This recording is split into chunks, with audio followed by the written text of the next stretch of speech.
Je suis Grégory Pouy et vous écoutez Vlan, un podcast qui vous aide à être plus serein en comprenant, avec nuance, le monde dans lequel nous évoluons. Je le dis régulièrement, l'écologie c'est un sujet qui ne fait plus recette. Et pourtant, quand je fais une enquête, vous êtes nombreux à me dire, et d'ailleurs c'est le 3e sujet qui sort, que l'écologie c'est essentiel. Et donc, force est de constater que c'est la manière dont on parle de l'écologie qui n'est pas bonne. Et aujourd'hui, on va en parler de manière très différente, avec Arthur Auboeuf, qui est le cofondateur de Time for Planet, et qui sort un livre qui s'appelle Le meilleur est à venir. Et Arthur, il est venu partager avec nous sa vision unique de l'écologie, qu'il aborde de manière positive, qui est loin des discours anxiogènes auxquels nous sommes souvent, trop souvent confrontés. Dans notre conversation, on va explorer les défis auxquels nous faisons face pour lutter contre le changement climatique et les manières dont chacun d'entre nous peut contribuer, à son échelle, à créer un avenir meilleur. Vous verrez, avec Time for Planet, Arthur et ses cofondateurs ont développé une approche audacieuse, collective, combinant entrepreneuriat, action citoyenne, pour encourager des innovations capables de décarboner nos sociétés. Mais cet échange y va bien au-delà de l'écologie. Arthur nous pousse aussi à réfléchir à ce qui nous rend véritablement heureux, à questionner nos modes de vie et nos habitudes de consommation. Et en fait, à travers son propre parcours, il va nous partager sa quête de sens, sa cohérence, son bonheur authentique. Et c'est un chemin qui commence par un retour aux choses qui sont hyper simples et essentielles. C'est un échange riche, inspirant, et j'en suis sûr qu'il vous donnera matière à réfléchir sur notre rapport au monde, sur l'importance de redéfinir ce qui compte vraiment pour nous tous. Je vous laisse l'écouter. Allez, Vlan, c'est parti.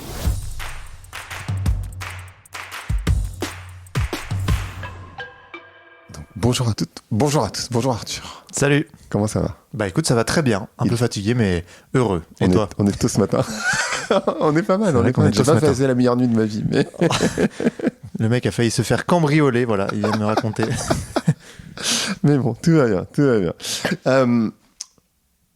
Ton bouquin, c'est un livre sur l'optimisme. C'est quoi le problème ou est-ce que tu dirais que l'écologie militante a un problème aujourd'hui ? Un problème, je sais pas, je pense qu'elle joue son rôle et qu'elle a son impact là où elle doit l'avoir, mais je pense que c'est loin d'être suffisant et que ça ne correspond pas à beaucoup de gens. Je me reconnais dans ces beaucoup de gens. Moi, tu vois, j'ai du mal avec la colère et la peur, c'est pas forcément des choses qui me mobilisent ou qui me mettent en action. J'ai le sentiment que beaucoup de gens comprennent qu'il y a une urgence climatique, comprennent qu'il y a des choses difficiles, mais ont du mal à s'y intéresser, à vraiment rentrer dans le sujet, parce que je pense qu'il y a beaucoup de déni du fait que justement ça a l'air vraiment flippant, ça a l'air vraiment difficile, et comme on a tous déjà des vies stressantes, compliquées, fatigantes, se dire qu'il faut aller rajouter une couche de complexité et d'angoisse, j'ai l'impression, et ça fait maintenant 5 ans que je m'implique vraiment sur ces questions, tu vois, full time, en fait ça laisse trop de gens sur le côté. Et j'ai aussi le sentiment que même les militants, même les activistes qui sont très impliqués là-dedans ont besoin de ce fameux horizon désirable dont on a déjà entendu beaucoup de gens parler, Cyril Dion et autres. Mais en fait, on nous parle de l'horizon désirable, on nous dit qu'il faut un horizon désirable, mais personne ne nous projette un minimum et en fait, l'expérience va jamais assez loin, je trouve, alors qu'en réalité, on a vraiment la possibilité de se tourner vers quelque chose qui, je trouve, est excitant à partir du moment où on a fait un changement de lunettes. Et donc, je dirais pas qu'il y a un problème. Je pense que c'est une carte à jouer, mais il faut jouer absolument d'autres cartes et il faut d'autres personnes pour jouer ces cartes. Et puis je pense qu'il y a des cycles aussi. Tu vois, il y a une phase où vraiment on est dans le post-Covid, dans un choc vraiment très fort. Et ben c'est peut-être un moment où il y a des gens qui sont plus là pour aller bouger, pour aller choquer. Et là, on est dans un espèce de... On est en train de tout doucement revenir, je trouve, et en tout cas vers le business as usual et vers la normalité. Et en fait, il faut aussi d'autres choses maintenant pour faire bouger les lignes. Qu'est-ce qui t'a fait bouger, toi, il y a 5 ans ? Bah, moi, vraiment, c'est la conclusion que j'étais en dissonance très forte. Mais justement, sur ma recherche profonde de bonheur. Moi, j'ai jamais cherché à être écolo et tu vois, j'ai même du mal avec ce mot aujourd'hui. Je n'aime pas qu'on me qualifie d'écolo parce que le mot est tellement galvaudé, je me reconnais pas là-dedans, en fait. Et en fait, il y a 5 ans, un petit peu plus, je travaillais pour une boîte américaine, un réseau social, j'étais en charge de l'Europe. C'était une vie comme celle qui fait rêver beaucoup de gens aujourd'hui. Tu vois, je gagnais beaucoup d'argent, je me déplaçais tout le temps, j'étais tout le temps avec des stars, dans des grosses soirées. Mais en fait, j'ai été assez loin dans cette grande vie, comme on l'a définie, et relativement malheureux. Enfin, en tout cas, j'étais plus malheureux qu'à l'époque où je vivais dans les montagnes chez mes parents, où j'avais quelques amis et où je voyais pas un seul panneau de pub. Et ça a beaucoup titillé mon cerveau parce que en parallèle de ça, je voyais les impacts du dérèglement climatique, et ça c'est l'avantage quand on habite à la campagne. Je voyais qu'il n'y avait plus de neige justement chez mes parents, que les arbres, les forêts vraiment dépérissaient avec les invasifs comme le scolyte ou la pyrale du buis. Je voyais plein de conséquences du dérèglement climatique, et donc il y a eu une dissonance qui à un moment était vraiment très forte, mais c'était pas une dissonance du genre comment est-ce que je peux être plus écolo parce que je vois des impacts sur le monde. C'était plus... En fait, j'ai couru derrière cette grande vie pendant des années en passant par le monde de la start-up parce que j'étais persuadé que j'allais y trouver un état beaucoup plus stable de contentement, de sérénité. Et c'est tout l'inverse qui m'arrive. Et en plus, on vient me montrer que je rajoute par-dessus ça le fait que mon mode de vie a des conséquences désastreuses. Et cette dissonance, elle était intenable. Donc il y a eu un moment où j'ai eu à choisir entre le Arthur, disons, sur lequel j'étais en train de m'embarquer, et le Arthur que je voulais vraiment être. Et c'est pour ça que je fais cette petite catchline dans le livre. En fait, ne cherchez pas à être écolo, cherchez à être heureux. Parce que j'ai constaté assez vite qu'en fait, en me réalignant, en allant chercher plus de bonheur, de vrai bonheur, du coup, pas le plaisir, celui qu'on nous vend commercialement en permanence et qu'on... Volontairement, on crée l'amalgame pour qu'on se dise c'est ça, la quête du bonheur passe par ces shoots de plaisir permanent. Bah, en fait, en me réalignant, j'ai constaté que mon empreinte sur les écosystèmes baissait mécaniquement alors que je ne cherchais pas à le faire. Comment tu fais pour sortir de la mécanique capitaliste, enfin, je sais pas capitaliste, mais en tout cas très commerciale. C'est-à-dire qu'effectivement, aujourd'hui, notre bonheur, il est très associé à l'accumulation. On achète beaucoup pour les autres, ça c'est une réalité quand même. C'est-à-dire que même si les gens qui nous écoutent se disent mais non, pas du tout. La réalité c'est qu'on achète. Moi je suis marketeur, je dirais à la base. On achète pour les autres, pour appartenir à un groupe social. On envoie plein de signaux que tu portes un t-shirt, une chemise, un jean, un pantalon, des chaussures XY, un sac machin, une veste quoi, les couleurs de tes cheveux, etc. En fait, t'envoies plein de signaux pour appartenir à des groupes. Les tatouages, tout ce que tu veux. Et finalement, c'est difficile déjà de se rendre compte, d'être honnête avec soi-même sur le sujet. C'est clair. Mais surtout, comment tu fais pour en sortir? En fait, je pense que tu as raison, c'est vraiment compliqué. Moi, je parle de piège à plaisir parce que, et pour le coup, j'ai étudié ça dans les applis mobiles. On sait vraiment prendre le cerveau humain à son propre jeu. Tu fais du marketing. Nous, on avait beaucoup de neuromarketeurs en interne. En interne, ils étaient appelés les addictologues, les mecs. Et c'était pas pour rien, puisqu'ils travaillaient à faire sécréter un maximum de dopamine aux gens qui scrollaient sur le réseau social qu'on utilisait, qu'on poussait, pour que ces gens ne puissent juste plus arrêter de scroller. Et ce qui est assez fou, c'est que les addictologues étaient addicts. Et ils te disaient, je sais très bien dans quel piège je tombe, parce que c'est moi qui les ai créés, mais je tombe dedans. Parce que notre cerveau, on a tous le même. Hein. Et c'est ça qui est extraordinaire et à la fois flippant, c'est qu'on est arrivé à un stade de connaissance, les humains, où on sait prendre notre propre cerveau à son propre jeu, justement. Et donc, en effet, c'est extrêmement difficile de sortir de ces pièges à plaisir. Maintenant, en gros, pour moi, le truc important, c'est que tu as le plaisir et le bonheur. Et ça, chimiquement, c'est deux choses, c'est prouvé. Le plaisir, c'est lié à la dopamine, donc c'est un état d'insatisfaction permanent, mais en fait, dès que tu as ton shoot de dopamine, hop, ça te stimule. Par contre, tu es obligé d'aller dans le toujours plus, avec c'est de la récompense immédiate. Donc ça, on le sait, c'est ce que tu disais, c'est appartenir à un groupe, voilà, dès que tu as un stimuli là-dessus, bam, tu as de la dopamine, le sexe, manger, etc. Mais tu as aussi la sérotonine, et ça, c'est l'hormone du bonheur, où là, tu es sur un état de contentement, c'est beaucoup plus dans la sérénitude, c'est un état qui est beaucoup plus difficile à déceler, c'est beaucoup moins violent, c'est pas quelque chose que tu ressens, mais par contre ça se fait sur la durée et là tu sens que c'est un état plus stable, où tu es beaucoup plus inébranlable, où tu as un état de santé mentale qui est beaucoup plus solide. Et donc moi j'essaie plus d'aller vers ça, et justement je pense que pour réussir à sortir des pièges à plaisir, il faut se poser la question de ses vrais besoins. De quoi est-ce que j'ai vraiment besoin? Qu'est-ce qui réellement compte pour moi? Qu'est-ce qui réellement me permet d'atteindre cet état-là profond, plutôt que d'avoir juste des shoots à court terme? Et donc c'est ça le truc qui est très difficile, et c'est ça dont il faut sortir. Donc il y a plusieurs choses. D'abord, il y a l'idée d'en sortir, mais il y a aussi l'idée de créer Time for the Planet. C'est quoi Time for the Planet? C'est une entreprise? C'est une association? Comment tu le définirais? C'est une entreprise, et aujourd'hui ça permet de trouver des initiatives scientifiques portées par des ingénieurs, des chercheurs souvent, qui ont un très gros potentiel pour nous aider à décarboner la société, donc le transport, les bâtiments, etc. Et le problème qu'elles ont, ces initiatives, c'est qu'elles sont justement portées par des gens qui ne sont pas des entrepreneurs.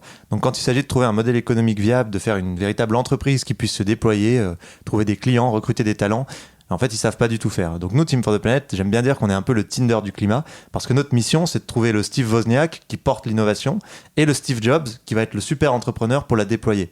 Et ça, on le fait collectivement, puisque n'importe qui peut être copropriétaire, actionnaire de Team for the Planet, en investissant de l'argent à partir d'€1. Aujourd'hui, on a 123 000 personnes qui l'ont fait. Et cet argent, cette grande tirelire, elle sert justement à financer ces projets. Mais ce qui est génial, c'est que tout le réseau d'actionnaires a un rôle bien plus important que juste financer, puisqu'en fait, ils nous aident à trouver ces innovations, à sélectionner les meilleurs, à déployer une fois que l'entreprise est créée en trouvant des clients, à recruter des talents, à obtenir des contacts pour des rendez-vous, etc. Et comment cette idée elle est venue? T'es pas tout seul, hein, si je me trompe pas trop, tu l'as pas créé tout seul. Ah ouais, on est 6 cofondateurs à la base, et en fait, elle est venue justement parce que, en tant que simple citoyen, on avait envie d'avoir de l'impact, ou en tout cas d'agir, et on se rendait quand même assez vite compte, en faisant nos petits trucs du quotidien, que ça allait vraiment pas suffire, et qu'il y a une immense partie des émissions qui vient justement de la structure du monde dans lequel on vit, du monde économique, du monde industriel, et en fait, ça, c'est colossal, et on ne sait pas s'occuper de ça quand on est juste un citoyen. Si t'es pas président de la République ou milliardaire, avoir beaucoup d'impact, honnêtement, c'est quand même difficile et c'est quand même frustrant. Et on avait cette volonté justement de se dire, est-ce qu'il n'y a pas un moyen de faire en sorte que n'importe qui puisse élargir son rayon d'action à une échelle systémique? Et c'était ça la réflexion initiale, de se dire, on est obligé de jouer collectif, mais si on met en commun des moyens à grande échelle et qu'on synchronise intelligemment plein de petites bonnes volontés, en fait, on sait qu'on peut avoir un pouvoir transformatif. Ça, on l'avait déjà vu dans des boîtes avant dans le digital. Et donc, c'était ça l'idée de Team for the Planet, c'était de se dire, il faut qu'on redonne à chacun une capacité d'action à une échelle structurelle et systémique, en passant par le collectif et l'entrepreneuriat. Parce que l'entreprise, c'est un outil formidable, hein. C'est quand même l'outil de confiance le plus élaboré sur Terre. On n'a jamais rien fait de plus élaboré pour collaborer entre humains et transformer le monde, faire naître des projets de société. Et donc, si on utilise correctement l'entreprise, si on la paramètre correctement, on peut faire des trucs assez incroyables. Par contre, il faut essayer de ne pas retomber dans les schémas du business as usual qui font qu'à la fin, les externalités négatives du monde dans lequel tu fais évoluer ton entreprise peuvent parfois venir annihiler les externalités positives de l'entreprise elle-même. Mais t'as pas l'impression que le système dans lequel on vit, donc un système ultra-libéral, déjà, le capitalisme, on sait, il absorbe un peu tout. C'est-à-dire qu'il peut absorber des choses qui sont anticapitalistes et les intégrer. Il récupère. Typiquement, le self-care, ce qu'on appelle le self-care, qui est devenu le développement personnel quelques années après. Le self-care, à la base, c'est quand même des gens qui sont malades du système capitaliste, qui sont malades psychologiquement, qui sont fatigués, éreintés. Et c'est né dans les années 60 aux États-Unis. Et c'est devenu le développement personnel qui est maintenant...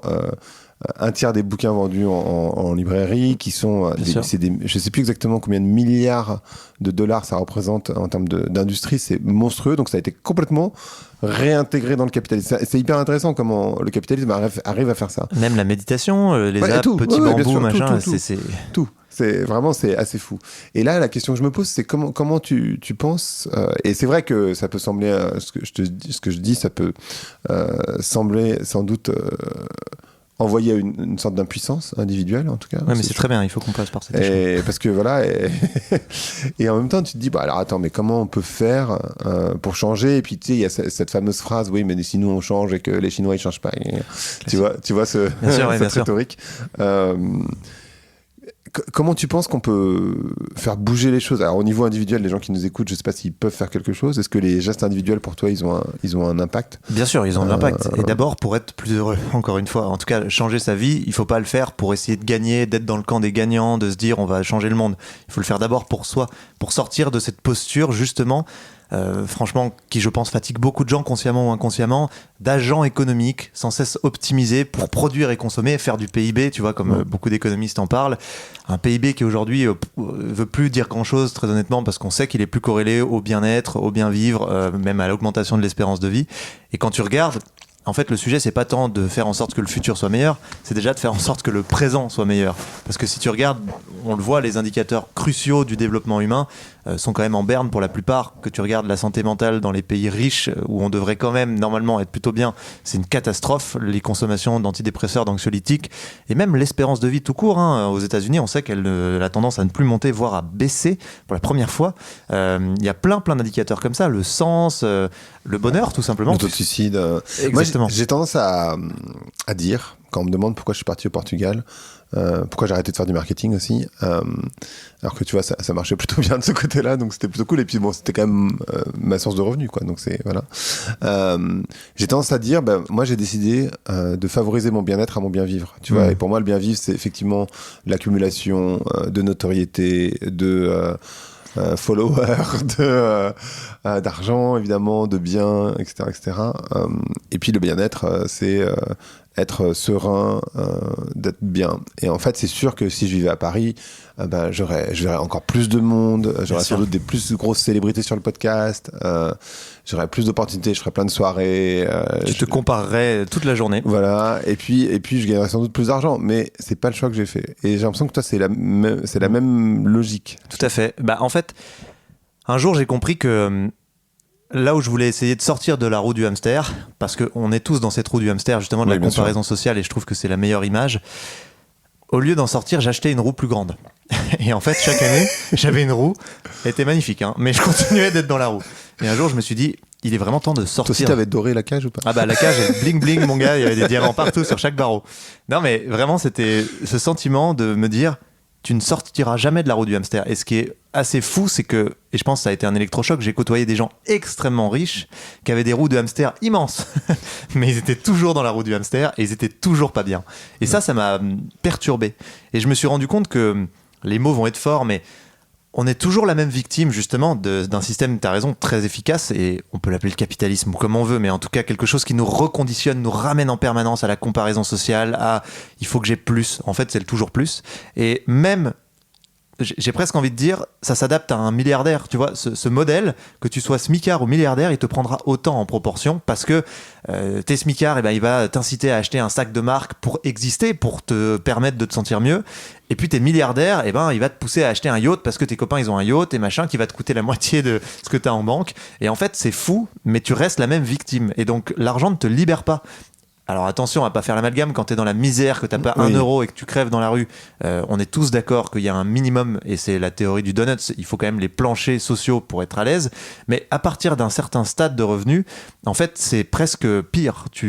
Non seulement tu te libères pas, mais en plus tes possessions alourdissent ta vie, ton esprit, ta charge mentale. Et donc, en le constatant sur des gens très très riches, je me suis dit, je ne veux plus ça, je veux absolument sortir de cette roue du hamster. Et là où tu as raison et où c'est très dur, c'est qu'on est tout le temps ramené vers la roue du hamster, parce que partout, on nous vend ça. En fait, le plaisir, c'est une machine à vendre. Donc, commercialement, il n'y a aucun intérêt à ne pas nous pousser vers ça. Et à l'inverse, le bonheur, c'est très souvent des choses gratuites et très simples. Tu sais, c'est la fameuse étude d'Harvard que tout le monde connaît, qui te dit qu'en gros, c'est ton environnement humain et ton environnement tout court qui font que tu es vraiment heureux. Tout le reste, en fait, ça n'influe pas ou ça peut même être pire. Et récemment, il y a une étude en Angleterre qui est sortie qui est très intéressante. Ils ont mis 6 millions d'euros pour voir quel est l'impact juste du contact avec la nature sur les humains. Et la conclusion, c'est qu'il faut prescrire médicalement la nature aux humains.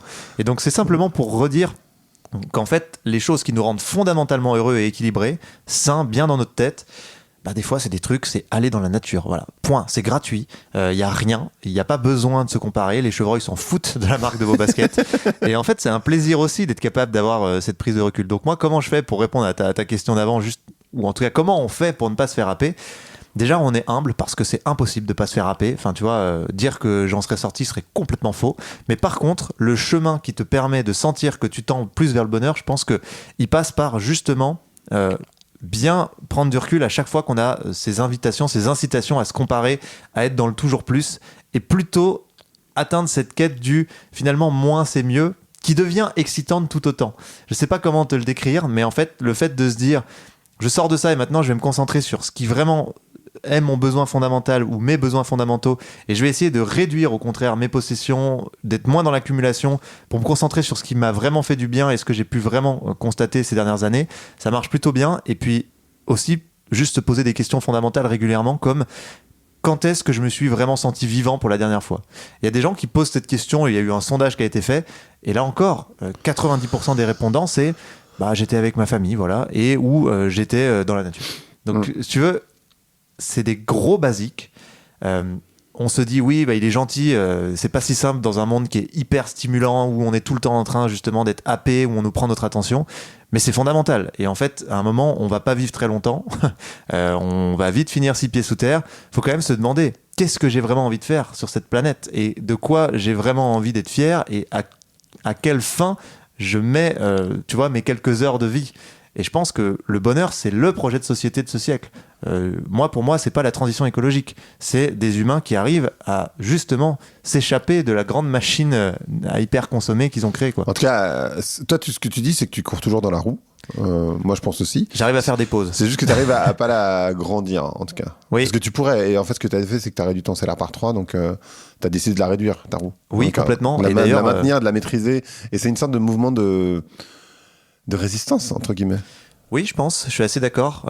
Tu vois, moi, j'ai pas envie d'être un agent économique. Ça m'emmerde. Si je dois constater qu'à la fin de ma vie, j'ai principalement été un agent économique qui s'est fait balader pour faire du PIB, alors qu'en fait, juste, il est passé à côté des choses vraiment importantes de la vie, ça sera extrêmement dur. Donc, j'essaye de prendre ce recul. Je dis pas que c'est simple, mais si je peux le faire, bah alors il faut le faire. Tu vois, c'est pas une question de oui, il y en a qui peuvent pas le faire. Bah, très bien, mais moi, je peux le faire. Et donc, je pense que, en effet, réduire peut être extrêmement efficace et ça peut être la bonne démarche pour se sentir mieux. Et après, vraiment, encore une fois, se créer le bon environnement joue beaucoup. Tu vois, toi, t'es parti, t'es allé à Lisbonne. Moi, je suis en Haute-Savoie. Je me suis volontairement isolé, pareil que toi. J'ai loupé plein de trucs. On m'avait proposé des super choses. Je les ai pas fait. Mais en fait, ça permet aussi de complètement couper ce flux ininterrompu de comparaison sociale, de il faut toujours être plus, et tout à coup tu te dis, j'aime bien, c'était Jim Carrey qui avait dit I've done enough, I have enough, I am enough. Et en fait, il y a un peu ce truc de I am enough finalement. Je suis là. Pour ceux qui oui, tout à fait. Et tout à coup tu te dis, en fait c'est bon. Et t'es moins dans ces injonctions à consommer tout le temps, dans ces injonctions à faire plus. Et je pense que la ville est assez dangereuse pour ça. Donc faut être très très fort quand t'es en ville pour essayer de sortir de la roue. Mais c'est vrai que quand on entend Jim Carrey, on se dit bah oui, le mec est multimillionnaire, bien sûr qu'il a une offre. Mais pour revenir sur ce que tu disais, en fait, et moi je connais aussi pas mal de start-upers, etc., donc qui ont gagné beaucoup d'argent. Et je me rends compte qu'en fait, et moi, de la même manière que toi, c'est ce qui m'a permis de sortir d'une certaine manière, c'est que je me suis rendu compte, moi je compare beaucoup la vie à une montagne justement. Je suis pas à la montagne, mais et je me dis, on marche tous sur un chemin, etc. Et tu te dis, tiens, il y a une colline là-haut, la vue doit être incroyable. Et donc on nous a tous dit, la vue là sur la colline de la Thune, c'est quand même la plus belle vue de la Terre. Et en fait, comme je connais des gens qui sont montés tout en haut et qui redescendent, en fait franchement il n'y a pas grand chose à voir. Du coup ça m'a rassuré, je me suis dit bon bah moi j'ai pas besoin de faire ce chemin. C'est incroyable parce qu'il y a un des chapitres dans le livre, je l'ai appelé un sommet sans vue. Et c'est vraiment ça. T'arrives en haut, t'es dans le brouillard, oh merde. Je viens de monter pendant 10 ans là, il y a peut-être un moment où ça fait chier quand même. Et du coup après encore une fois, moi je maintiens ce que tu disais, cela dit, il y a un niveau minimum entre guillemets pour en particulier quand tu vis dans des grandes villes comme Paris, Marseille, où tu vois les prix montent, les prix de l'immobilier en tout cas, t'as besoin quand même d'un certain niveau de vie, tu peux pas. Mais il y a plein de choses qui sont superfétatoires. Oui, mais c'est pas évident de sortir de ce truc. Si tu veux, ce qui est intéressant, c'est que c'est à partir du moment où tu te laisses embrigader et tu arrives à un niveau qui est au-delà des besoins, on va dire, de base, que tu commences à être prédateur sur les écosystèmes. Et donc, on pourrait dire oui, bon, votre conversation de dandy là, parce que ça nous intéresse pas parce que en fait, vous n'êtes pas dans le vrai monde. Mais la réalité, c'est que aujourd'hui, les 1% les plus riches du monde sont ceux qui ont les plus grosses conséquences sur justement le monde dans lequel on est. C'est nous, les Occidentaux, les 1% les plus riches dans le monde, c'est quand tu as plus de 2500 € de salaire. Donc on est quand même assez nombreux. Et en fait, il faut quand même se rendre compte que c'est justement une conversation qu'il faut qu'on ait entre dandy, entre guillemets, parce que ceux qui ont des revenus plus faibles n'ont pas d'impact aujourd'hui ou très peu sur les écosystèmes. Donc si on parle d'écologie, il faut aussi s'adresser à ceux qui justement sont dans ces roues du hamster, et on se laisse emporter dans ces roues de hamster. On est de plus en plus prédateur sans le vouloir parce que c'est corrélé directement le niveau de revenu avec l'impact sur les écosystèmes. Ça, il y a un consensus scientifique absolu, c'est même plus lié au niveau de revenu qu'à ta volonté, ça a été prouvé récemment. Et donc le sujet, c'est de se dire, quand tu arrives à un certain niveau de revenu, justement, il faut maintenant passer sur le sujet bonheur, quoi. Parce que tu as le sujet les fondamentaux, qui est ok, mais il y a le sujet comment est-ce que je reste un humain heureux, équilibré, et qui justement peut profiter du fait qu'il a la chance d'avoir accès à ses fondamentaux. Est-ce que du coup, tu supputes, en fait, tu sous-entends. Je plus sois. Tu plus sois. Non, mais tu sous-entends quand même, même si je sais que c'est pas ce que tu penses, et je pourrais même avoir moi-même le contre-argument, mais que quand t'es pauvre, tu vas pas chercher le bonheur. Alors, c'est pas ce que je suppute, au contraire, mais je pense que ce qui est assez paradoxal, c'est que les fondamentaux du bonheur sont peut-être plus accessibles quand t'es pas justement embarqué dans ta roue. Même si, quand t'es pauvre, on va dire, t'es souvent amené à justement chercher le toujours plus, à te comparer d'autant plus. Mais ce que je trouve assez sinistre et cynique, c'est que finalement, souvent, c'est ceux qui ont des moyens moins importants ou qui ont eu moins de chance au niveau du bagage éducationnel qui sont les plus victimes du dérèglement climatique, par exemple. Parce que qu'est-ce que ça fait le dérèglement climatique ? En fait, concrètement, ça augmente les prix des ressources, le prix de l'alimentation, le prix des denrées, le prix des loisirs. Donc c'est eux qui en sont le plus victimes. Et en même temps, c'est eux qui sont les plus faciles à manipuler, entre guillemets, pour qu'on les amène dans ce monde du toujours plus, de l'hyperconsommation, de l'hyperpossession, parce que, encore une fois, du neuromarketing qui dépense des fortunes va plutôt chercher les gens qui ont un moindre, parfois, bagage éducationnel, ce qui n'est pas forcément lié au niveau de richesse, mais il y a quand même des tendances. Et donc, c'est ça que je trouve assez grave et assez dommage, c'est que souvent... Et moi, c'est un peu le constat que j'ai fait parce que je viens pas d'une famille riche du tout. Tu vois, enfin, j'ai 2 parents enseignants en primaire et mes grands-parents sont ouvriers. Voilà. Enfin, j'ai des parents qui ont gagné 2 000 € par mois toute leur vie, donc c'est la classe moyenne. Mais en gros, j'ai constaté que la vie qu'on avait dans ma jeunesse, la première version de la réussite finalement de ma vie, était beaucoup plus efficace, beaucoup plus saine, fonctionnait beaucoup mieux pour mon bonheur que la seconde version de la réussite Instagrammable dans laquelle je suis ensuite tombé, ou en tout cas qui m'a tenté à partir d'un certain stade d'avancement parce qu'elle me tendait les bras juste. Mais en fait, c'est justement ça qui est intéressant, c'est que moi, ce que j'observe aussi, parce que j'ai une famille plutôt très modeste, c'est qu'il y a plus de bonheur, plus de générosité chez les gens qui sont moins fortunés que l'inverse. Oui, je suis assez d'accord. C'est assez étrange, tu vois, de se dire, et particulièrement sur la générosité, je trouve ça assez fou. C'est rare, c'est pas systématique, etc. Chaque personne est différente, mais enfin, quand même, de manière générale, moi qui ai évolué dans les 2 mondes, tu vois, un peu dans tous les mondes entre les deux d'ailleurs, tu vois plus de générosité chez les gens qui viennent d'un milieu qui est pas favorisé. Ouais, je pense que tu restes sur des valeurs profondes justement parce que tu te rends compte qu'il y a besoin de plus d'entraide, parce que tu t'accroches à ce qui t'apporte du bonheur et finalement c'est peu matériel ou moins matériel et finalement tu arrives à apprécier la réalité et la valeur de choses simples et efficaces, comme on le disait au début, qui ont déjà été démontrées, comme le fait d'avoir un environnement de qualité, des gens avec qui tu te sens bien. Bon, après, voilà, je pense qu'on se permet une conversation, et moi j'aime bien, tu vois, cette ouverture qui pourrait être amalgamique à bien des égards, mais en fait, si on fait juste l'expérience de penser qu'on s'affranchit de tous nos amalgames, oui, je pense que à un certain niveau de richesse, on devient plus malheureux, ouais. Très honnêtement. Non, mais d'une certaine manière. Enfin, ça a été prouvé, hein, cela dit, mais je sais pas si j'ai fait un épisode dessus. J'en parle dans mon livre, en tout cas. J'ai mis aussi dans le bouquin, à partir de 70 000 € de revenus annuels, ils ont mesuré avec beaucoup de sondages qu'en gros, il y a un bonheur perçu qui est plus faible. C'est ça. Et après, enfin, en tout cas, tout ce que tu gagnes au plus va pas augmenter ton bonheur de manière significative. C'est ça, et même jusqu'au milliardaire. Hein. Le milliardaire, enfin, moi, j'ai pas vu de milliardaire heureux. Et pourtant, j'en ai vu pas mal. Je sais pas si t'en as rencontré des milliardaires où tu milliardaire, dis, non, mais wow. Moi, je me dis, je dois en connaître un, je crois. Je suis même pas sûr. J'ai essayé de rencontrer pas mal récemment, notamment pour discuter sur les sujets de Team for the Planet. Et tu vois, que ça soit à Monaco, à Gstaad ou ces endroits où il y en a pas mal. Et en fait, j'ai pas vu des yeux qui brillaient, quoi. J'ai pas vu des gens fondamentalement heureux, quoi. Alors que, tu vois, moi, mes grands-parents ouvriers, par exemple, qui ont vécu toute leur vie dans leur petit village du Bugey, ils sont restés 70 ans mariés ensemble et ils avaient les yeux qui brillaient encore jusqu'à ce que mon grand-père s'éteigne, quoi. Mais... Ouais, bien sûr, bien sûr. Dans la montagne, qu'est-ce qui te donne du bonheur ? Est-ce que c'est d'aller voir les lynx ? Est-ce que c'est quoi ? Alors les lynx, c'est dur de les voir, hein, je vais pas te mentir. Ouais, ça, il y en a que 150 en France, donc j'en ai déjà vu, mais c'est vraiment dur. Ce qui me donne du bonheur, c'est justement ça. C'est de pas être dans la quête du toujours plus. C'est que enfin la petite voix, comme tu dis, du capitalisme s'éteint. En fait, je me fiche de mon apparence physique, je me fiche de ce que je possède et j'arrive à accéder à l'instant présent. Et ça, c'est extrêmement puissant parce que tu sens que tu coupes justement avec ce flot d'injonctions permanent qui nous pourrit le cerveau et qui nous pourrit la vie. Et là, moi, dans la nature, je trouve une quiétude. En fait, je me rends compte que j'ai toujours médité sans m'en rendre compte, justement, parce que je m'asseyais, je regardais la vue longtemps, et finalement, tu fais le point, tu prends du recul, tu te détaches du futur ou du passé, t'es juste dans l'instant présent, et c'est ça qui est très fort, et qu'on sait plus vraiment cultiver aujourd'hui. Et la nature a en plus des bienfaits que tu ne vois pas ou que tu ne conscientises pas, mais c'est pas pour rien que les Japonais font des bains de forêt, de la sylvothérapie. T'as notamment les phytoncides, qui sont des particules émises par les arbres, qui permettent de faire baisser le cortisol et donc qui augmentent le système immunitaire. Mais le cortisol, c'est l'hormone du stress.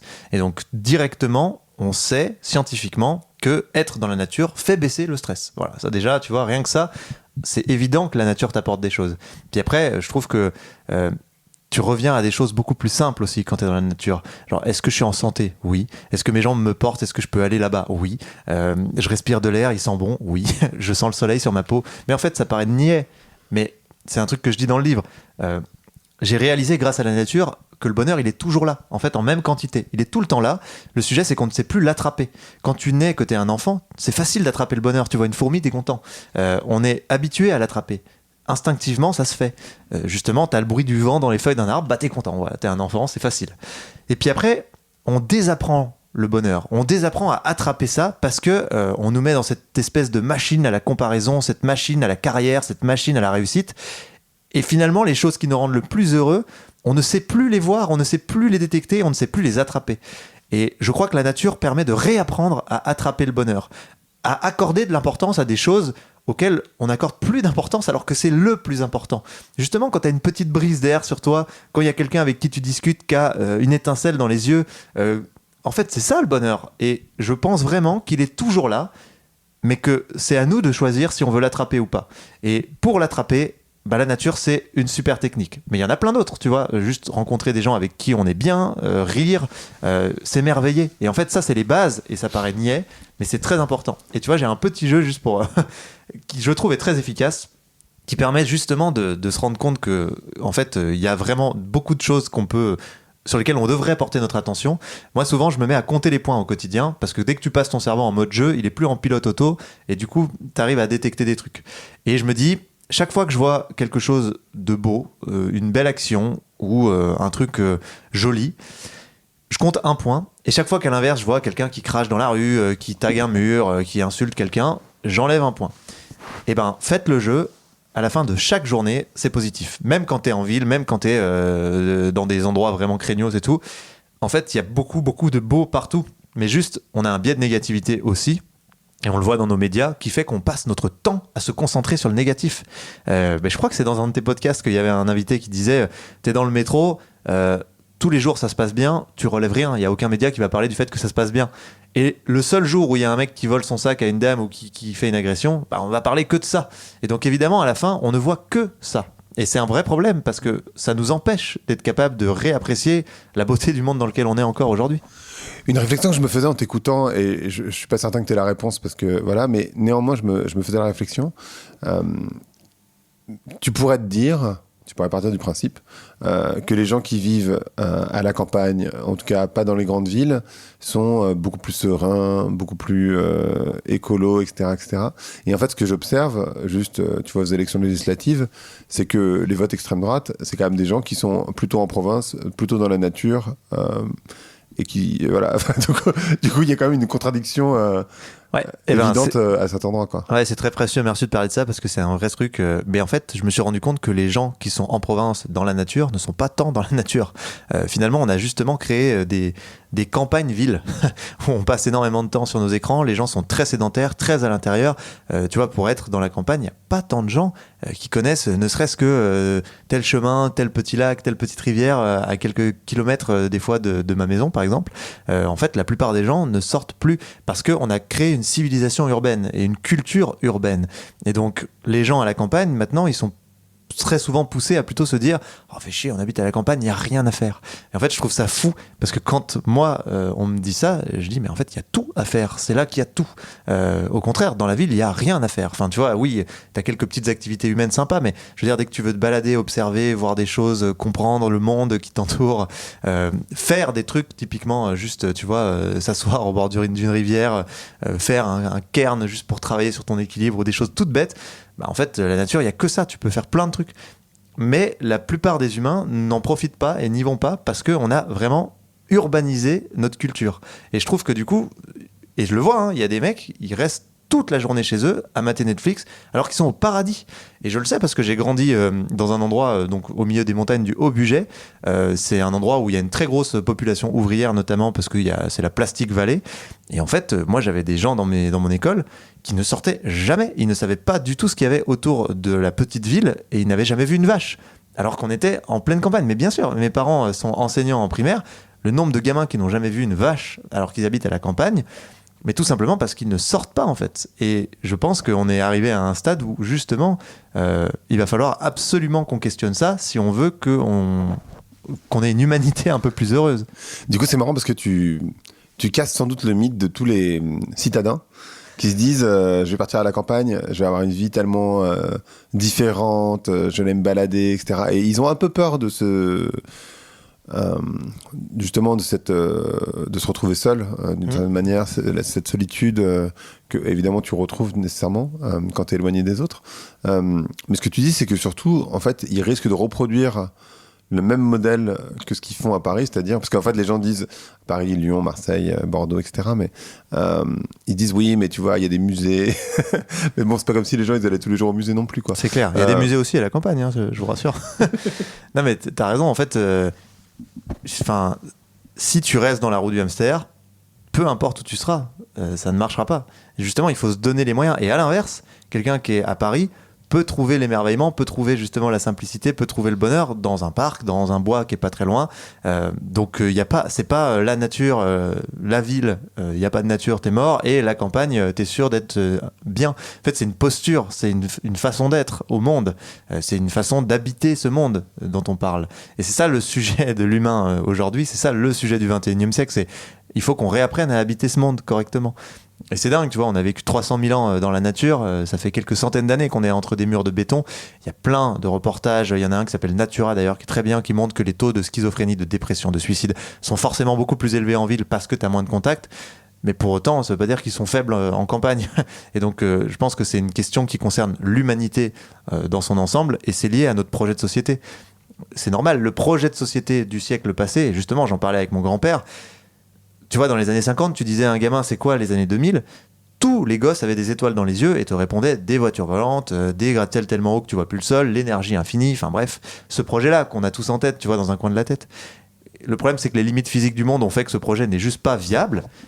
Et quand tu dis à un gosse aujourd'hui, c'est quoi 2080 ? Bah, les gosses, ils te répondent survivre. Mais ça, c'est pas un projet de société. Enfin, je veux dire, c'est à chier comme projet de société. On va pas emmener les foules avec ça, quoi. Non. Ça va pas fonctionner. Et donc, le problème, c'est la dissonance entre ce projet de société impossible à réaliser, je pense, qui est encore dans la plupart des cerveaux, qui guide encore la plupart des organisations et des actions qu'on met en place au niveau macro, mais qui juste ne fonctionne ni d'un point de vue bonheur, ni d'un point de vue réalité physique. Et donc, il y a un moment, il va falloir qu'on sorte de ce déni et qu'on fasse émerger le nouveau projet de société qui, justement, pourra nous exciter, nous redonner envie de nous retrousser les manches collectivement, parce que la société a toujours été polarisée, il y a toujours eu des avis divergents, mais là, c'est vraiment catastrophique, aussi parce qu'on n'est plus unis par un projet à long terme. Et je pense que c'est ça qui fait qu'on n'arrive pas du tout et qu'on se débat là dans des bulles d'opinion dans tous les sens et qu'il n'y a rien qui avance vraiment dans un sens. C'est juste qu'il nous faut un projet de société fédérateur qui soit réaliste, crédible, qui fonctionne par rapport aux limites physiques du monde. Et puis, il faut aussi que ce projet il fasse envie. Mais fondamentalement, il faut vraiment que les gens se disent « je veux vieillir dans ce monde-là ». Et ça nous manque, mais depuis une décennie, quoi, tu vois, ça nous manque cruellement, quoi. Comment, je me souviens d'une conversation qu'on a eue il y a 2 ans, je pense, où tu décidais justement de retourner à la montagne. Pardon. Parce que les gens qui nous écoutent, en fait, ce que tu dis, ça semble tellement évident, tellement logique, et en même temps, tu te dis, mais attends, mais comment ça se fait que moi, je suis bloqué comme ça dans cette vie à mater des séries Netflix ou passer mon temps sur Instagram ou je ne sais où, sur TikTok, peu importe. Enfin, qu'est-ce qui fait, je sais pas d'où est venu le déclic et surtout comment tu t'y es pris, parce qu'en fait, c'est con comme question, mais quelque part, tu vois, de manière très concrète. Par où t'as démarré? Ouais, bah merci encore de poser cette question parce que c'est clair que c'est difficile, mais c'est Steve Jobs qui disait faire simple est la chose la plus sophistiquée du monde. Je crois qu'il avait raison. En fait, je pense que ça demande un petit élan de courage et de folie. Enfin, t'es obligé, tu vois, si tu veux vraiment, tant que c'est pas devenu une norme sociale, mais j'invite pas tout le monde à partir à la campagne. Hein. Je pense que vraiment, encore une fois, sûr. On peut trouver son bonheur dans la ville, mais il faut simplement réussir à sortir de cette roue de hamster, de l'agent économique. Moi, ça a été vraiment... mon père a fait un AVC, voilà. Donc ça n'a pas aidé, il est pas décédé, mais en gros, j'ai réalisé à ce moment-là que en fait, on pouvait mourir vraiment très très vite sur un coup de tête alors que tu es en bonne santé, tout va bien et tout à coup tu peux mourir. Et je pense que le rapport à la mort, c'est quelque chose qu'on travaille plus assez. Là aussi, on est beaucoup dans le déni, très confortable de pas trop y penser. Mais c'est important de réaliser que ça va pas durer longtemps, qu'on n'a pas beaucoup d'heures de cette vie. Et même quand on va travailler, on consacre 100 000 heures à notre travail. Chaque fois qu'on est sur l'écran, ça a été montré, là, c'est des dizaines d'années qu'on passe sur le téléphone, sur l'écran, en loisir. On gaspille vraiment une grosse part de notre vie. Et donc moi, cet AVC, ça m'a aidé à prendre du recul, à me poser des questions essentielles et à me dire, mais en fait, tu te dis, un jour j'irai, un jour je, mais ça se trouve, tu vas mourir demain d'un AVC. Et donc ça m'a quand même fait un électrochoc et j'ai dit, allez, on y va. Je me jette un peu dans le vide. J'ai eu ce sentiment de me jeter un peu dans le vide parce que pendant 3 mois, c'était assez difficile. Bah, tu connais personne. Moi, je connaissais personne là où je suis allé. Mais t'avais pas c'est pas d'où tu venais? C'est pas là où sont mes parents. Non, moi, je suis en Haute-Savoie maintenant. Ok, pardon. C'est à 1h30 de là où sont mes parents. T'as vu ma capacité géographique magique. Pas de soucis, t'inquiète. Mais du coup, bah, tu vois, ça a été 3 mois un peu inconfortable, un peu difficile, mais en même temps, purée, tout de suite, j'ai senti que j'étais beaucoup mieux, quoi. J'ai senti que j'étais beaucoup plus cohérent, beaucoup plus aligné, que je me sentais mieux. Même en étant seul. Ouais, même en étant seul. Et après, j'ai vite rencontré des gens et ça s'est très bien passé. Mais en fait, moi, c'est vraiment ce qui me fait du bien. Et dès que je reviens à Paris, et je reviens souvent à Paris, je me retrouve dans les soirées, les machins. Je me retrouve à nouveau dans ce truc de comparaison. Et ça me reprend direct. Je me dis tout de suite, putain, mais en fait, qu'est-ce que tu fais, mec? T'es pas assez, t'as pas machin. Eux, ils gagnent plein de pognon, ils font tel truc. Les mecs sont en train de percer et toi t'es... Et vite, j'essaie de partir de ce bruit du monde. Et dès que je reviens dans mon cadre, dans ma simplicité, j'oublie ça et je m'en fous. Et quel bonheur d'oublier ça et de s'en foutre, quoi. Mais en fait, t'es quand même obligé à un moment de te faire un petit peu violence et de te mettre un petit peu en marge. Mais je crois que c'est aussi pour ça que le bonheur, c'est vraiment puissant, parce que on aspire à rien de plus que ça. Et il y a un moment où je pense qu'on se dit quand même, j'en ai marre en fait. Je veux vraiment être serein, je veux vraiment être bien. J'en ai marre d'être tout le temps dans le stress, d'être tout le temps dans la course, d'être tout le temps dans la comparaison. Je veux me libérer de ça. Et je pense que ça, c'est une énergie forte, quoi, qui peut te permettre de faire des trucs assez dingues. C'est marrant parce qu'en fait, il y a... Je sais pas si tu le sais, je pense pas que tu le saches d'ailleurs, mais quand tu parles avec des sociologues de la période qu'on est en train de vivre, et en fait de l'époque qui est en train de mourir, parce qu'en fait c'est vraiment de ça qu'il s'agit, hein. On a une époque, donc celle des Lumières finalement, qui date des Lumières, donc les Lumières c'est fin 18e, si je ne me trompe pas trop. Et qui nous ont amenés dans cette logique hyper mercantile, etc., mais qui est géniale par ailleurs, qui a apporté beaucoup de choses. Je veux dire, faut pas tout jeter non plus, hein, c'est sûr. Mais là, on est en train de changer d'époque, c'est-à-dire que notre système de valeurs, de croyances est en train de changer. Et en fait, on remarque que au 19e, on bossait pour survivre, au 20e, on bossait pour augmenter son pouvoir d'achat, au 21e, de plus en plus, et c'est complètement inégal parce que ça dépend des gens, c'est pas des questions de niveau de vie, c'est pas des questions d'âge non plus, on travaille pour son bien-être, c'est-à-dire pour vivre bien, pour être heureux. Et en fait c'est un changement de paradigme qui est hyper fort, qui est en train d'être de se passer, et les gens, toi tu es complètement tu vois, l'archétype de ça, sans vraiment le savoir, parce qu'en fait voilà, mais tu montres aussi l'exemple, et en faisant cet épisode tu montres aussi l'exemple. Moi je dirais pas que je suis aussi loin que toi, mais c'est aussi des choix que j'ai fait d'une certaine manière, dans cette même logique vraiment. Je me sentais agressé par les marques dans Paris et tout, je me suis senti obligé de partir. La pub, on se rend pas compte l'effet sur le cerveau, enfin les stimuli publicitaires permanents qui nous poussent en permanence à nous comparer, à consommer, mais c'est épuisant.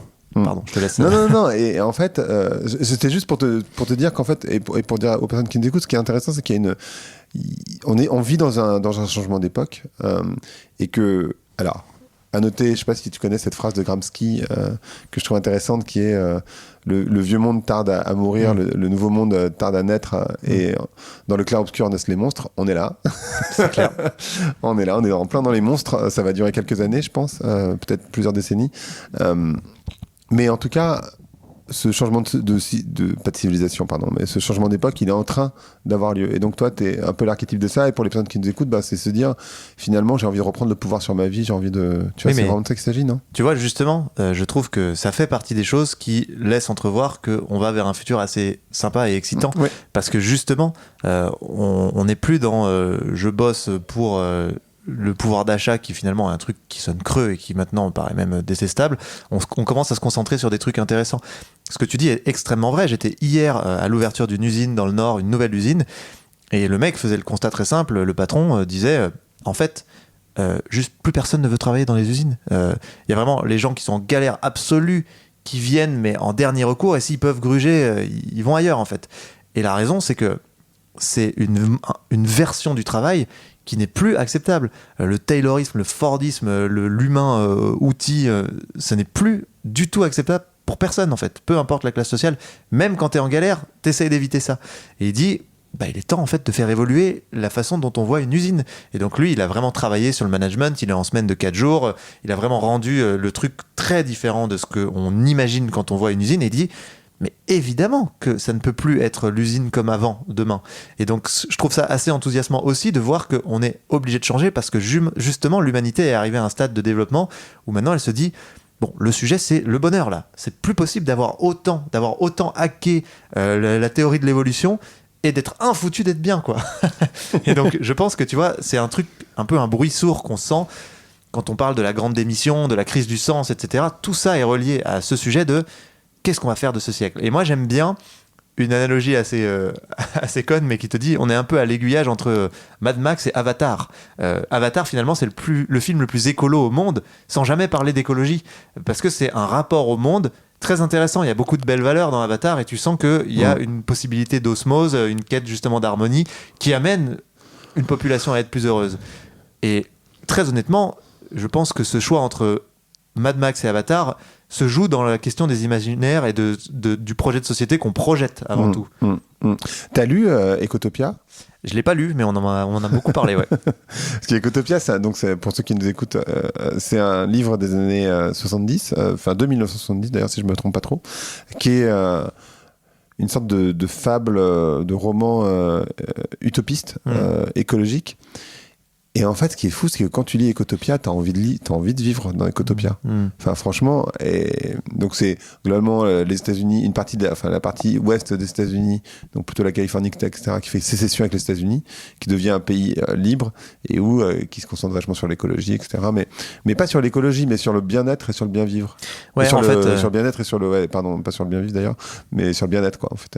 Ouais, en fait, je pense que c'est ça le fondamental, c'est le bien-être plus que l'écologie. Moi, je me lève pas le matin pour éviter la catastrophe climatique. Enfin, tu vois, genre ça ne me donne aucune énergie. Donc évidemment qu'il faut qu'on puisse se projeter dans quelque chose d'un peu mieux. Et je trouve que c'est ça qui est assez intéressant aussi. Alors pas forcément avec ces utopies. Enfin, je trouve les utopies parfois ont un peu mal vieilli parce que ça fait un peu genre le cliché où tout le monde est berger. Tu vois. Enfin non. Tout n'est pas facile dans Ecotopia. Tu verras. Non, c'est pas aussi. C'est pas aussi oui. Okay. C'est ça qui est intéressant, c'est qu'il y a aussi des défauts dans cette société. Enfin, voilà. En tout cas, moi, le déclic que j'ai eu et qui m'a fait beaucoup de bien, c'est de me dire, bon, déjà, à partir du moment où tu passes du pire en pire tous les jours à du mieux en mieux tous les jours, même si le point bas est très très bas, psychologiquement, c'est un bonheur. Enfin, tu vois, donc je sais pas quand est-ce qu'on va atteindre le point bas, je pense qu'on continue de descendre un petit peu, mais il y a un moment où on va passer du mieux en mieux, tu vois.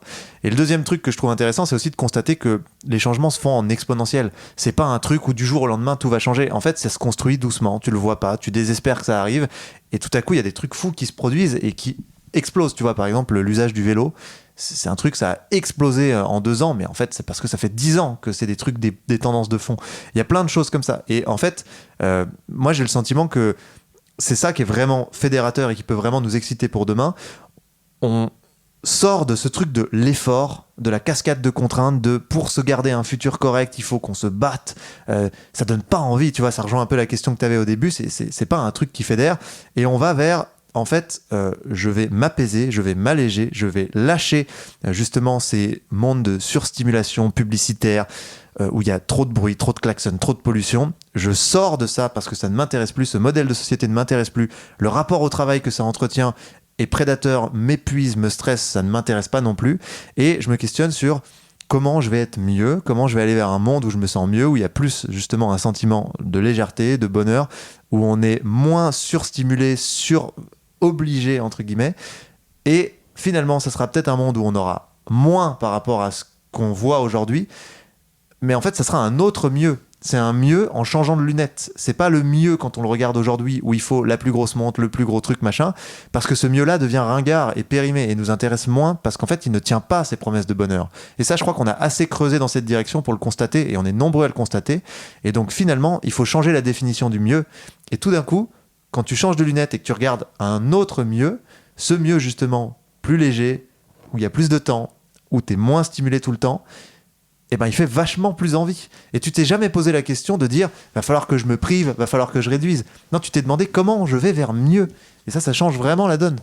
En fait, c'est fou parce que ce que tu dis, ça semble encore une fois évident et en même temps, je trouve ça hyper dur. Tu vois, à atteindre. Par contre, ce que j'ai constaté, c'est que, en tout cas sur le podcast, les sujets sur l'écologie, les gens, ils en ont un peu marre. Ah oui. Franchement, ils veulent plus trop en entendre parler.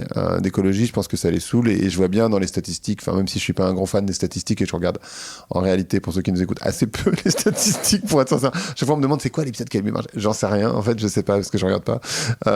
Mais quand même, j'ai quand même constaté que l'écologie, c'est un sujet qui porte plus. En tout cas, si je traite le sujet, et je le traite encore, mais et tu vois, d'une certaine manière, on est en train de le faire.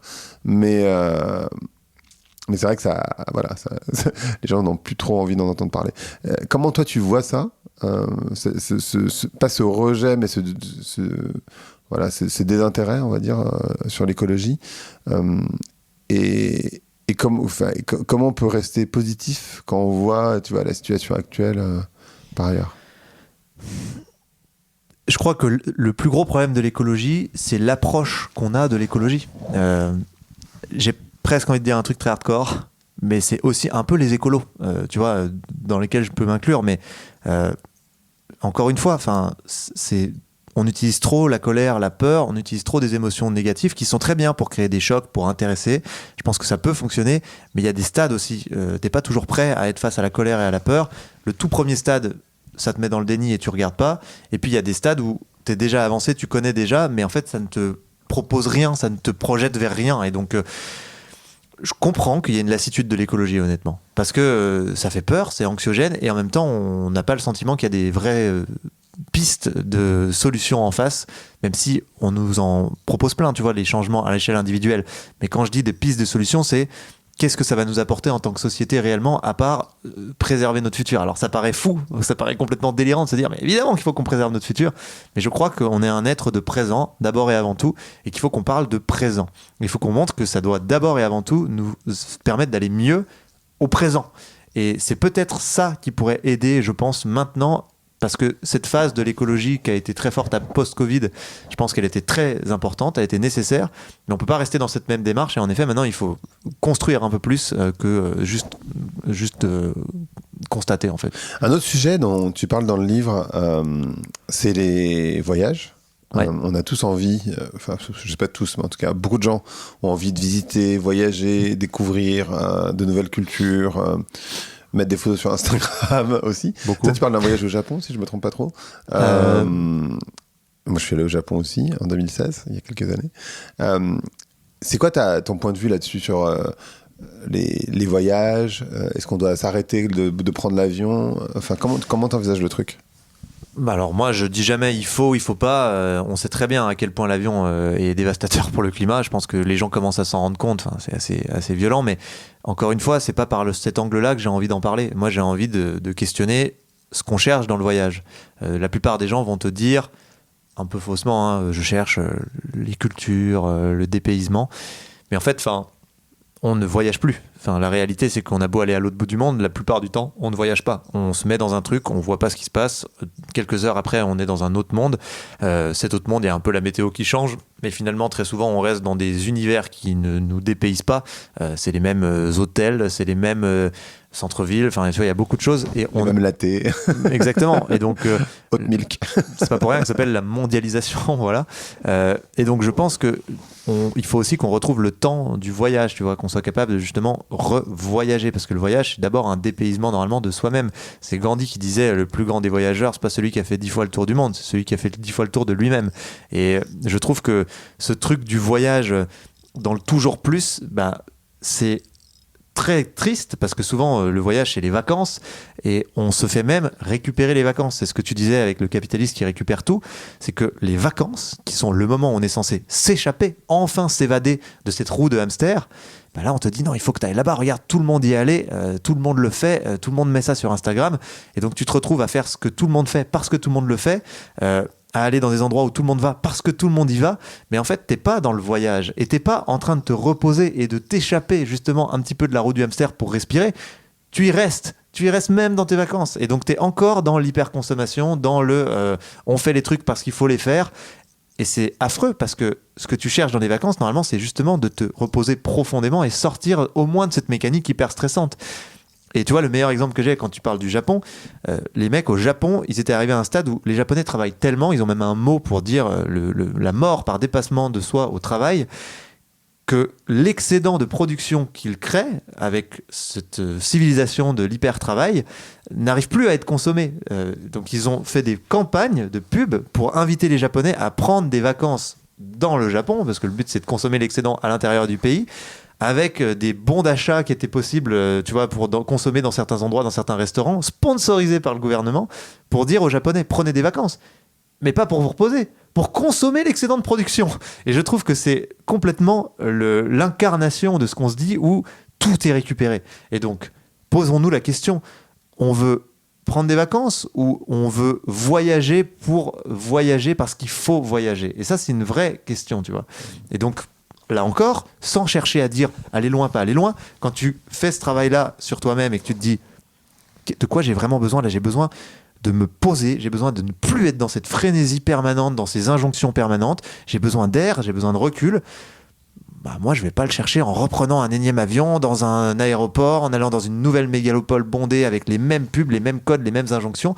J'ai besoin de prendre du recul et très souvent je vais dans un endroit plutôt isolé, j'y vais doucement en regardant les paysages, en prenant le temps pour me sentir enfin m'échapper un peu et réaliser que je suis en train de voyager, de vivre une expérience.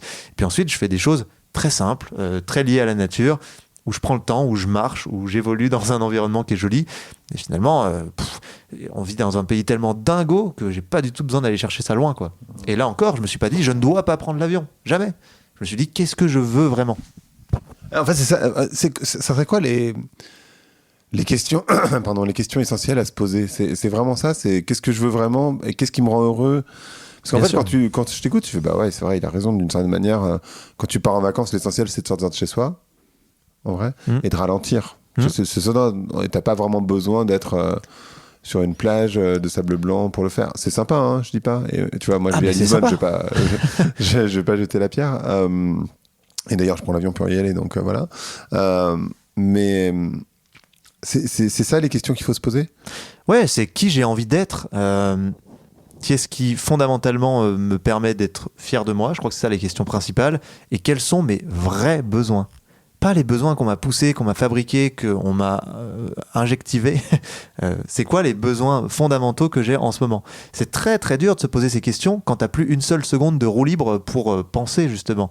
Parce que t'es tout le temps happé par les écrans, dans le scrolling infini. Tu te demandes même, mais attends, pourquoi je suis en train de scroller? Ça fait 1 heure, j'étais pas venu faire ça. On le voit qu'on est piégé, en fait, qu'on essaye tout le temps de happer notre attention. Et donc, le vrai truc pour moi, c'est d'arriver à sortir de ça et se dire, attends, juste, c'est quoi mes vrais besoins? Qu'est-ce qui vraiment me fait du bien? Et c'est un travail, vraiment, c'est un travail dans une époque comme la nôtre. Et c'est aussi de la résistance, hein, c'est vrai, c'est ce que tu disais. Et donc, très souvent, reprendre le temps long fait partie de ça. Moi, j'aime bien une analogie d'une psychologue américaine qui dit, en fait, pour faire un régime, il y a 2 manières. Soit vous faites un jeûne et vous mangez de la merde toute l'année, mais d'un coup vous faites un jeûne d'1 mois et vous coupez complètement et puis vous allez perdre du poids. Mais tout de suite vous allez reprendre votre rythme pourri sur le reste de l'année et puis l'année après vous allez refaire un jeûne et en fait on voit que ça marche pas. Tu fais le yo-yo, ça fonctionne pas. Soit vous vous mettez à manger équilibré tous les jours. Et donc au bout d'un moment, manger équilibré tous les jours, ça fait que vous aurez même plus à y penser. Vous allez être beaucoup mieux à bien des égards, santé, mentale, physique. Et puis votre corps va être plus à l'aise dans plein de choses. Donc il y aura des co-bénéfices de dingue. Et vous y penserez plus, et ça va fonctionner. En fait, c'est un peu pareil pour les vacances ou le repos. Si t'es dans la roue du hamster toute l'année, et puis que d'un coup, tu sors violemment, tu t'extrais du truc, tu fais 1 mois, et puis tu repars dans la roue du hamster, ça va pas marcher, en fait. Tu vas faire le yo-yo. Ce qu'il faut qu'on arrive à faire, et c'est ça le sujet, et c'est ça la quête, c'est justement d'arriver à être équilibré toute l'année dans notre rapport au travail, dans notre rapport au monde, dans notre façon d'habiter ce monde. Et donc, je pense pas qu'il faille se faire violence et tout à coup essayer de s'extirper du truc. Il faut au contraire, petit à petit, essayer de se questionner, se concentrer sur en fait ce qui me rend heureux c'est ça, ce qui me rend pas heureux c'est ça, donc je vais essayer de réduire un petit peu ce qui me rend pas heureux et de me concentrer un peu plus sur ce qui me rend profondément et sincèrement heureux, la fameuse dopamine, pas la fameuse dopamine justement, la fameuse sérotonine.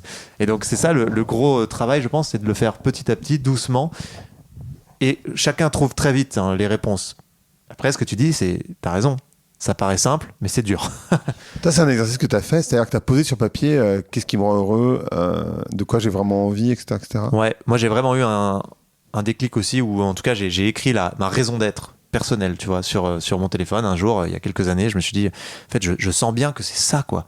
Et pareil, à la mort de certains proches, j'ai rajouté dans cette petite note des choses que j'ai senties comme une évidence, et en fait c'était là, mais je me le mettais pas devant les yeux. Tu vois, moi je veux plus de ce monde de business froid. Je veux aussi pouvoir faire les choses simplement parce qu'elles font le bien, tu vois. Moi je trouve ce truc de oui, mais on bougera quand les Chinois bougeront, quand les Américains, ou oui, mais attendez, nous on va réduire nos modes de vie, puis après tous les autres en Afrique ou machin, ils vont venir et ils vont oui, mais en fait si vous pouvez le faire et si ça vous fait du bien à vous, bah, je crois que c'est tout, on a fait le tour de la question. Enfin, juste commencer par vous. C'est quand même, si on est tout le temps en train de se dire oui, mais les autres vont, c'est qu'on n'en sort pas de cette roue de hamster. Et non seulement si on peut le faire, c'est important de le faire, mais c'est aussi juste le faire parce que c'est ce qui nous permet d'être nous et de nous sentir vivants, tu vois. Et c'est de la philosophie de comptoir dit comme ça, mais en vrai, il y a plein d'études qui expliquent et qui appuient le fait que quand tu bouges pour toi, pour des raisons personnelles, c'est beaucoup plus évident, beaucoup plus ancré, beaucoup plus simple que quand tu essayes de correspondre à un mouvement de société. Donc se poser ces questions-là, finalement, c'est juste l'essentiel dans une vie, quoi. Et pour reprendre l'exemple des voyages, je parlais avec une personne hier qui est partie en van et qui adore partir en van, qui du coup s'est acheté un van, etc., etc. Et ils sont partis avec une autre famille qui a détesté le van parce que en fait c'était pas assez confortable, tu vois. Enfin, et les enfants, en l'occurrence, ont détesté aussi. J'étais surpris, mais parce que je pensais pas que des enfants pouvaient détester l'aventure. Tu vois, ils avaient envie d'un Airbnb tranquille avec une télé, le confort, le bon matelas, la bonne douche. Et je me dis, en fait, il y a aussi cette quête de confort d'une certaine manière. Quand tu pars en vacances, tu dis, ouais, mais attends, moi je me fais chier toute l'année dans mon petit appart, dans ma petite maison, enfin peu importe où je vis. J'ai envie d'un peu de fast, quoi. J'ai envie de confort. Tu vois ce que je veux dire? Mais justement, il faut pas qu'on oppose le confort typiquement à la transition écologique, parce que c'est faux. En fait, quand tu fais un modèle de société hyper individualiste où chacun doit avoir son truc à lui, machin, bah, t'arrives dans un monde où ton appart à Paris, il peut pas faire plus de 15 mètres carrés, en fait, tout simplement parce que c'est plus possible. Et donc, bien sûr, bah, t'as un petit salon, t'as une petite chambre, t'as une petite douche, voilà. Et l'analogie vaut ce qu'elle vaut, mais par contre, quand tu commences à réfléchir dans un monde en commun, parce que c'est ça la transition écologique, c'est aussi arrêter d'être dans du volumique, donc produire un maximum de trucs pour vendre un maximum de trucs, juste se dire on va être dans l'usage. Donc si y a 10 personnes qui vont utiliser un très grand et très bel appartement avec chacun 10 chambres, mais ça permet d'avoir un immense salon, 4 salles de bain avec des immenses douches, finalement ils auront beaucoup plus de confort que s'ils sont dans la mécanique individuelle. Et donc souvent on oppose la transition écologique avec le confort à tort, parce que la réalité c'est que les structures dans lesquelles on peut vivre quand on met en commun et quand on sort de la logique volumique qui permet de faire beaucoup plus d'argent mais finalement beaucoup moins de confort, nous apporte bien plus de bien-être. Et ça, il y a plein d'exemples aussi qui le montrent dans plein de pays. Tu vois, bon, il y a beaucoup cet exemple qui revient, mais dans les pays nordiques, dans les communs des immeubles, tu mets beaucoup de choses, typiquement les machines à laver, etc. Et en fait, l'entretien est géré par des gens, l'achat des produits est géré par des gens. C'est des machines bien mieux, il y a beaucoup plus de volume, tu peux les utiliser plus facilement, elles lavent mieux, t'as pas toutes tes galères. Quand il y a une couille, quand il faut réparer, c'est pas toi qui te prend la charge mentale, c'est géré par les communs. Et en fait, les gens te disent jamais je reviens à un truc individuel, jamais. Mais sauf que nous, on s'est intoxiqué à une culture de l'individuel et du confort lié à l'individuel. Mais c'est très difficile, le confort dans cette mécanique-là. Et en plus, ça flingue le présent et le futur. Et donc, je pense que là encore, on a une tendance à opposer des choses, mais sans vraiment avoir creusé la question et avoir raisonné assez loin. Après, ton exemple des vacances en van, il y a aussi un truc, c'est qu'on est quand même très intoxiqué à des modes de vie et on a du mal à en sortir et on a du mal à aller chercher justement autre chose et à aller se dire mais en fait j'ai trouvé quelque chose de beaucoup plus grand, de beaucoup plus agréable, mais parfois il faut un peu de temps pour prendre ce recul. Donc je pense que c'est difficile de dire en one shot comme ça j'ai changé un petit peu et bon, j'ai pas vu vraiment ce que je voulais. C'est long. En fait, c'est un junkie, il est addict. Nous, on est addict clairement à notre société d'hyperconsommation et de confort. C'est ça qui nous tient dans la roue du hamster et c'est tout l'intérêt des marques, justement. Elles n'ont pas du tout intérêt à ce qu'on cherche à faire autre chose. Mais par contre, le junkie, quand quelqu'un l'a tiré de son addiction, c'est 10 ans après qu'il te dit « Oh, mais merci, vous m'avez sauvé la vie ». Pendant que tu essaies de le tirer de l'addiction, il essaie de te tabasser. Donc, faut pas l'oublier non plus. Comment tu pitch ton livre? Comment tu peux me donner envie aux gens qui nous écoutent de le lire? Pour moi, c'est une approche de l'écologie par le bonheur, justement. Et donc, l'idée, c'est de dire, moi, j'ai eu la chance, dans ma petite expérience, de comparer 2 modèles de réussite. Un très simple, basé sur des fondamentaux, justement là où j'ai grandi, dans un environnement hyper facile. Et l'autre dans ce toujours plus effréné commercial et cette grande vie instagrammable. Et en fait, j'ai été vachement déçu par cette quête-là dans laquelle on nous pousse tous et vers laquelle on est tous injectivés à aller toute la journée. Et ça m'a permis de prendre du recul et de me dire, qu'est-ce que je veux vraiment? Et c'est en retravaillant sur mon bonheur, indépendamment de l'écologie, que j'ai réalisé que en plus j'étais en train de baisser la pression sur les écosystèmes et donc que ça créait un cercle hyper vertueux parce que ce dont j'ai besoin pour être très heureux était de plus en plus préservé par le fait que j'étais dans cette quête de bonheur. Et donc ça renforce la possibilité d'être dans un projet de société qui rend de plus en plus heureux. Donc c'est plutôt ça. Et moi, si je le résume en une phrase, c'est cherchez pas à être écolo, cherchez à être heureux.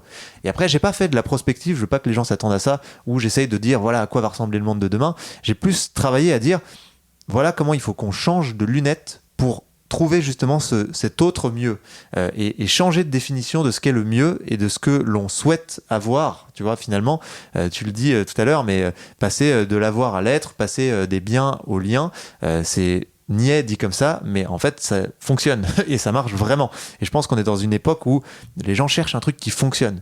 Et en fait, c'est basique. Mais ça marche, donc appuyons-nous sur ce qui marche, quoi. C'est vraiment ce que tu personnifies précisément, ce changement d'époque qu'on est en train de vivre. Et les gens ne le voient pas nécessairement, parce qu'en fait, c'est tellement, tu vois, c'est du long terme, ça va prendre quelques décennies encore une fois. C'est vraiment un truc sous-jacent, etc. Mais en même temps, toi, tu l'exprimes, t'es un peu une des personnes, en tout cas. Ouais, mais tu vois, c'est excitant. Moi, je veux vivre dans ce monde-là, et je me suis dit plusieurs fois, je veux vieillir dans ce monde-là. Et en faisant le livre, j'ai aussi retrouvé une espèce d'excitation du futur. Vraiment, mais même dans mon expérience avec Team for the Planet, au départ, l'approche écologique dans laquelle j'allais, qui était très basée justement sur résistance, combat, il faut, la peur, la colère, ça ne me rendait pas du tout heureux. C'était pire que tout, en fait. Et là, depuis, j'ai retrouvé une sorte de légèreté, une sorte d'excitation du futur, une envie d'aller vers ça. Et je me dis peut-être qu'on n'y arrivera pas, mais juste le fait d'essayer et de se mettre dans la démarche, déjà, ça te rend plus heureux. Et déjà, tu gagnes au moins au présent. Parce que juste pourrir son présent dans l'espoir d'avoir un meilleur hypothétique futur, c'est déjà une stratégie perdante, quoi. Qu'est-ce que tu réponds aux militants écolos qui trouvent que t'es pas assez écolo, justement, ou pas assez militant? Ouais, c'est une bonne question parce que je l'ai tout le temps. Je réponds que c'est pas mon ADN, je suis pas un être de colère, je ne sais pas faire ça, donc ça serait ridicule, ça serait pas du tout la bonne approche de le faire comme ça. Et je réponds qu'il y a une pluralité d'approches justement autour de l'écologie qui parle à plein de gens différents, et moi j'ai l'impression que ça trouve un écho quand même parce qu'il y a des gens qui se reconnaissent plus dans mon discours. Moi c'est un peu c'est ce qu'on disait dans la première vidéo de Team for the Planet. D'un côté, tu as les gens qui disent le grand châtiment est arrivé, la fin du monde est proche. De l'autre côté, les gens qui disent business as usual to rule. Et puis nous, au milieu, comme des cons. Et on est très nombreux au milieu. Et donc moi, je leur réponds que peut-être que, ok, eux, ça leur plaît pas. Peut-être que ça parle pas aux gens qui les suivent. Mais j'ai l'impression que ça parle à encore beaucoup d'autres gens. Donc il faut qu'on s'en occupe si on veut vraiment réussir à faire cette transition. Parfait. Merci beaucoup, Arthur. Le podcast s'appelle Vlan, donc je voudrais savoir à quoi tu veux ouvrir et où claquer la porte. Je veux ouvrir la porte à l'optimisme, justement, à la capacité à regarder demain de manière enjouée, enthousiasmée, faire ce travail, et je veux claquer la porte au fatalisme ambiant qui m'épuise, en fait. Parfait. Merci beaucoup, Arthur. Merci à toi. Merci d'avoir écouté Vlan. Si vous avez aimé l'émission, n'hésitez pas à mettre des étoiles sur vos plateformes de podcast préférées. Vous pouvez aussi partager l'épisode sur vos réseaux sociaux, Instagram Stories, Facebook, LinkedIn, où vous voulez. Je suis Grégory Pouy. Vous pouvez me retrouver sur l'intégralité des plateformes sous le nom Greg from Paris. Si vous avez des idées pour des invités, si vous avez des commentaires, n'hésitez surtout pas à m'envoyer un message. Allez, merci et à bientôt.